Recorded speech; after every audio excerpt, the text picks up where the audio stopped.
3 weeks ago, I would have laughed at you. I was that guy, mocking conspiracy theories, rolling my eyes, convinced I had the world figured out. A skeptic, aggressively proud of it. The kind of person who believed in evidence, in reason, in explanations that let you sleep at night. And then something happened. Something that made me question whether I'd been asleep all along, whether I'd been blind. I have a friend, let's call him Marcus. That's not his real name. He has a family and they need protection, real protection. Marcus works in digital archiving for what you might call a government-adjacent contractor. His entire job exists to be invisible. He transfers old footage, catalogs files, maintains servers in rooms nobody enters.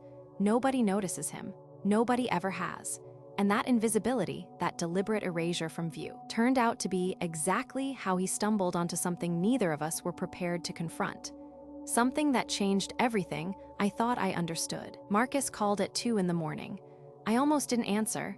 I had work, I was exhausted, and Marcus never called at that hour. But something made me pick up. Some instinct I still can't explain. The moment I heard his voice, I knew something fundamental had shifted. He sounded like someone who'd reached into a box expecting nothing and pulled out something with teeth. He told me he'd found footage. Not just any footage. He described a file buried deep inside a mislabeled archive batch from the mid-2000s, surrounded by what appeared to be deliberately boring content on either side. Like whoever hid it understood something essential. The best camouflage is boredom itself. The file name was a meaningless string of random numbers and letters. Nothing designed to attract attention. Everything constructed to make human eyes slide right past it, to dismiss it entirely, until Marcus's eyes didn't. I asked what was on it. That pause, that awful, weighted pause, the kind where you hear someone deciding whether to tell you something that changes everything. And then he described what he saw. Something cold moved through me. Something I'm still struggling to articulate. He said it was a gathering. An interior space, large and dim. Architectural coldness like certain government buildings have. The kind of place you don't forget. Figures seated around an elongated table in what looked like a government building or private estate. He recognized faces, several of them. I won't say which ones because Marcus made me promise, but the names he dropped privately, in that quiet voice he used when he was genuinely frightened, made my stomach turn. And then he said the thing that I keep coming back to, the phrase that won't leave me alone. The movements were wrong. That was his exact phrase. The movements were wrong.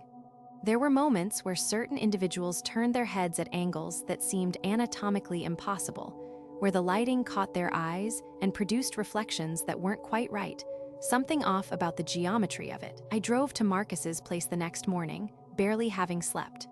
I sat in my car outside his building for 10 minutes, trying to hold onto the version of the world I could still believe in. My rational mind was already constructing defenses, preparing escape routes. But I went inside anyway. And that's when I understood. Some doors, once you start to open them, don't close the same way again. He showed me the footage on his laptop with curtains drawn at 9 in the morning. That detail alone told me everything about our psychological state. The apartment was dark. His face was pale. He moved with desperation, like someone carrying weight too heavy to set down. He didn't explain. He opened the file and stepped back, letting me see what had stolen his sleep, his peace, possibly his safety.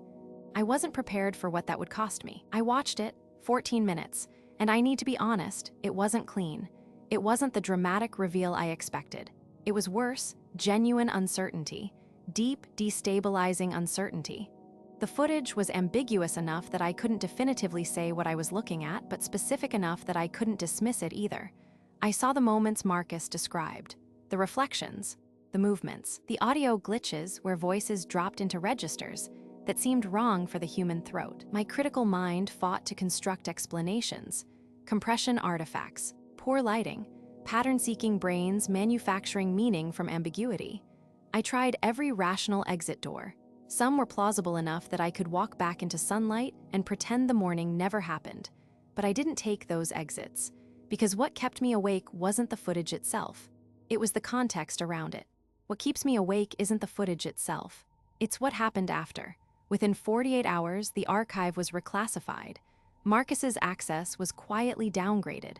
A colleague who'd been in the system days before suddenly requested early retirement. That is the shape of something being managed. And managed things, by definition, exist. The real horror isn't what we saw. It's that someone didn't want us to see it at all. I'm not claiming proof of conspiracies or reptilians controlling the world. I watched footage I cannot explain. I spoke to someone genuinely frightened, credible, terrified. The machinery moving information in this world is far more deliberate and invisible than we consider. I'm not asking you to believe me. I'm asking you to sit with the discomfort of not knowing, to feel what I felt when the pieces didn't fit. That unease is the real horror. Marcus has the file on an encrypted drive. He won't upload it. He's terrified and his fear is justified. He asked me to document its existence, to create a record that someone knows the truth. Because he understands what most don't. The story of the story matters more than the story itself. If something happens to him, if the drive disappears, at least the world will know he found something, that he wasn't crazy. And maybe that's the real horror, not what's on that drive, but why he's so afraid. Marcus said something that haunts me now. The scariest part isn't what's on the tape. It's that someone, long ago, decided you should never see it. Think about that, not the content.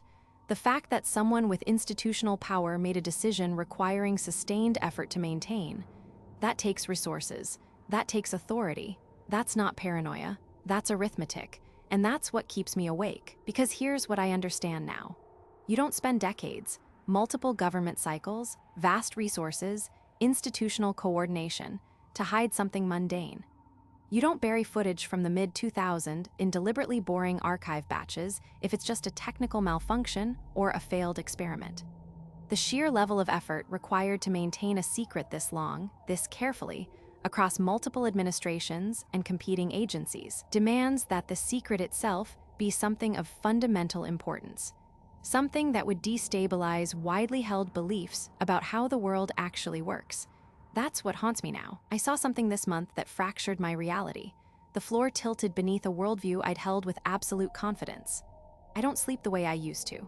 I notice things now, surveillance cameras I never saw before, conversations that pause when I enter a room, coincidences that feel deliberate.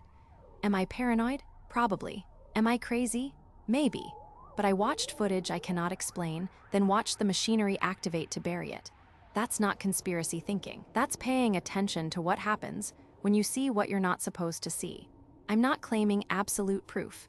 I'm not claiming to have decoded some grand conspiracy. I don't know who decided to hide this. I don't know how high it goes. I don't know what's on that tape or if it's something I'm not equipped to understand. But I know something was deliberately hidden. I know the hiding was deliberate. And I know the machinery protecting it is real, visible, if you know where to look. If this happened, if it was hidden, what else is buried? What decisions were made in boardrooms and secure facilities about what you're allowed to know? What files are mislabeled in archives? What colleagues took early retirement rather than keep secrets? Information is power, distributed with extreme inequality. Most people don't notice the walls of their cage because it's made of information they'll never see. And that terrifies me. I'm not asking you to believe me. I'm asking you to pay attention to how information moves, how doors close quietly, why certain files stay classified. Notice when people who get too close to certain truths suddenly retire or vanish from the story. The truth might not be what I think it is, but the mechanism of hiding things, that's real. That's always real. And once you see it, you can't unsee it. Standing here genuinely unsettled, I have to ask you what Marcus asked me, the question that's lived in my head for 3 weeks. What else are we not supposed to see? What has someone decided is too dangerous for human eyes? And what will you do about it? Will you keep looking or close the tab and return to comfortable darkness? That choice is yours, but make it conscious. Don't let it be made for you.